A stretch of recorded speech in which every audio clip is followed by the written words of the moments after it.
नमस्कार. सुवर्णप्राशन हा अनेक छोट्या बाळांच्या आईवडिलांचा जिव्हाळ्याचा विषय आणि गुरुपुष्यामृत म्हणजे सुवर्णप्राशनाचा दिवस असा एक समज दृढ करून देण्यात आलेला आहे. याविषयी सकारात्मक बाबी सांगण्याचा हा प्रयत्न.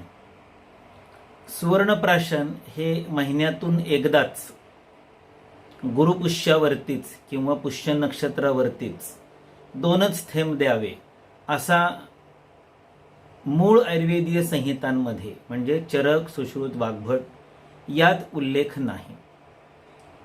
प्राशन याचा अर्थ प्रकर्षेण अशनम.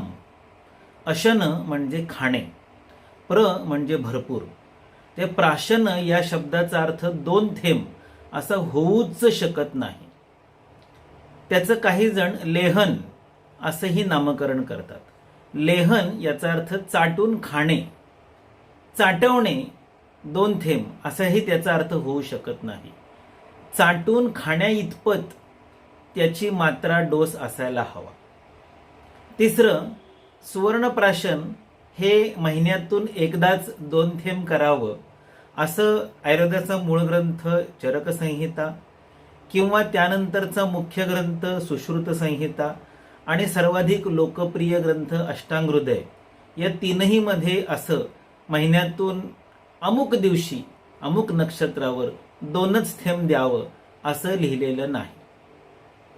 सुवर्णप्राशनाचा उल्लेख सुश्रुत संहिता शारीरस्थान 10 आणि अष्टांगहृदय उत्तरतंत्र अध्याय 1च्या शेवटी येतो. यामध्ये एक नव्हे तर 4 प्रकारचे सुवर्ण लेह खरं तर प्राश्य दिलेले आहेत. प्राश्य याचा अर्थ 2 थेंब होऊ शकत नाही असे आधीच सांगितले. हे कोणकोणते लेह आहेत तर ते एकूण 4 आहेत आणि त्याचा उद्देश वर्षम लीढा वपुर्मेधा बलवर्ण कराशुभाहा असा आहे. वर्षम लीढा म्हणजे 1 वर्षभर सतत रोज देण्याचे हे प्रअशन आहे, प्राशन आहे. ते देताना मधु आणि घृत म्हणजे चांगला मध आणि चांगले तूप यासोबत द्यावे असे आहे.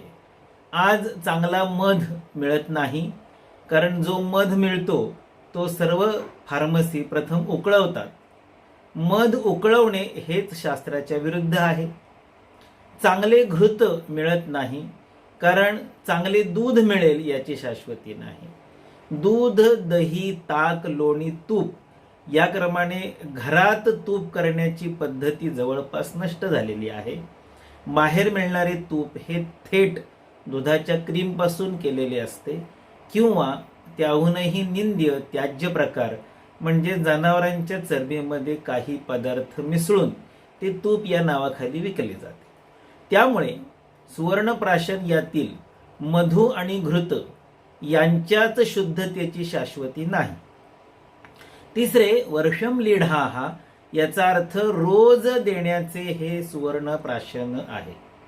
त्यामुळे महिन्यातून 1 दिवस कुठल्या तरी एका विशिष्ट नक्षत्रावर 2 थेंब द्यावे असे सुवर्णप्राशनाचे शास्त्रातील उल्लेख नाहीत.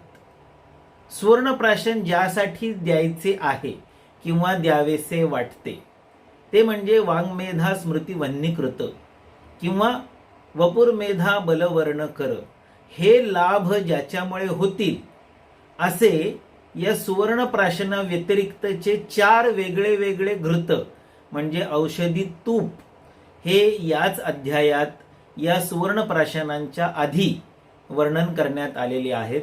त्यांची नावं अष्टांग सर्पी, आयुष्य सर्पी, सारस्वत घृत अशी अगदी अर्थवाही स्वरूपातील आहेत.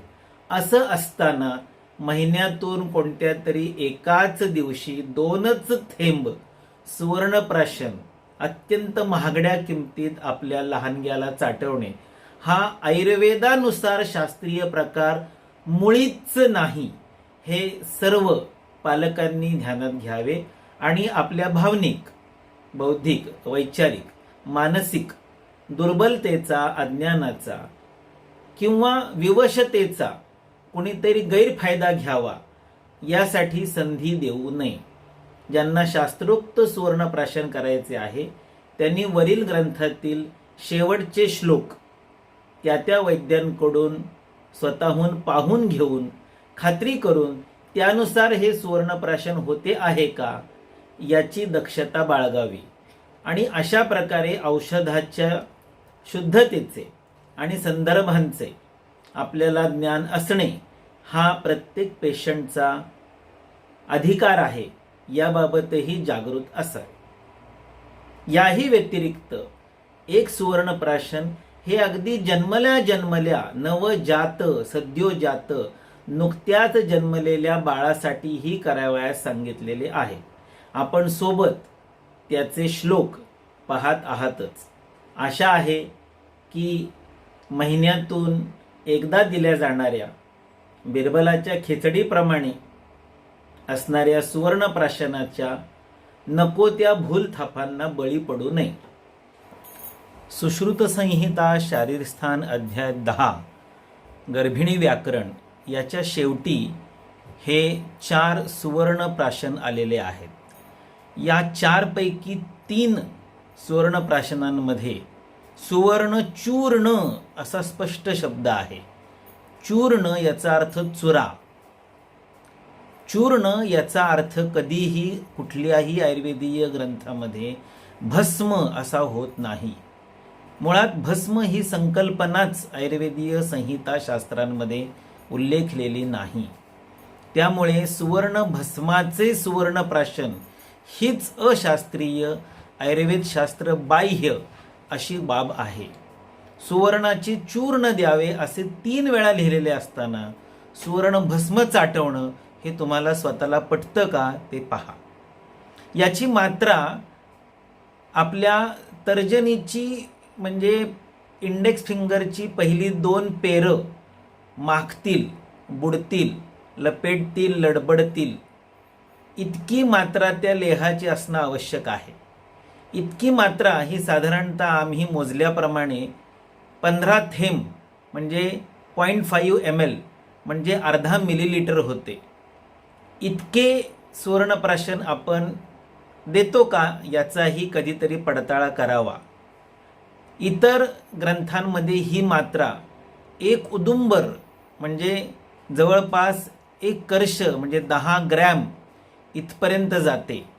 सोन्याच्या आजच्या भावाचा विचार केला असता अगदी कमीत कमी एवढी मात्रा ते 1 उदुंबर म्हणजे 10 ग्रॅम पर्यंतची मात्रा बाळाला चाटवणं सोन्याचं चूर्ण, सोन्याचा चुरा या स्वरूपात आजच्या भावाने शक्य आणि परवडणे दोन्ही आहे का याचाही विचार करावा.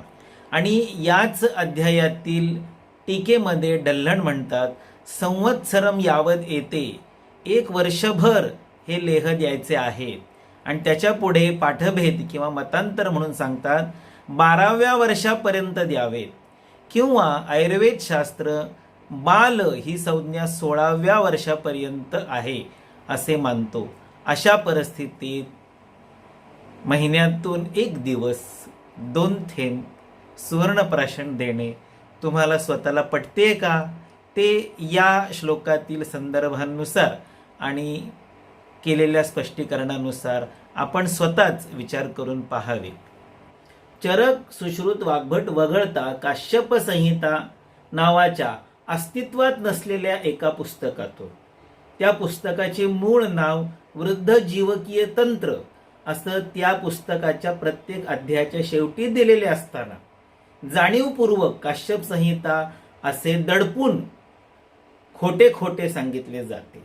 या पुस्तकामध्ये हे महिन्यातून एकदा सुवर्ण चाटवण्याचे श्लोक उपलब्ध आहेत, परंतु त्याची फलश्रुती ही अर्थवाद म्हणजे अशक्य सुपरमॅन या स्वरूपातील आहे. षडभीर मासैर श्रुतधराहा हे अशक्य प्राय आहे. म्हणजे 6 महिन्यात तुमचे बाळ जे ऐकेल ते लक्षात ठेवेल असं कधीही होत नसतं. असेच काही अचाट सुरस चमत्कारिक लाभ या तथाकथित सुवर्णप्राशनाचे काश्यप संहिता या अस्तित्वात नसलेल्या वृद्धजीवकीय तंत्र असं खरं नाव असलेल्या पुस्तकात छापलेले आहेत. परंतु कुठल्याही सर्वसामान्य माणसाला इतकं सहजपणे समजणं शक्य आहे की जसं 3 उंच बांबूंच्या टोकावर ठेवलेली बिरबलाची खिचडी कधीही शिजली नाही, तसं महिन्यातनं एकदा 2 थेंब सुवर्ण प्राशन चाटवून बाळाला असे अचाट अफाट लाभ होऊ शकत नाहीत, तेही सोनं 1.5 लाखाच्या घरात असताना.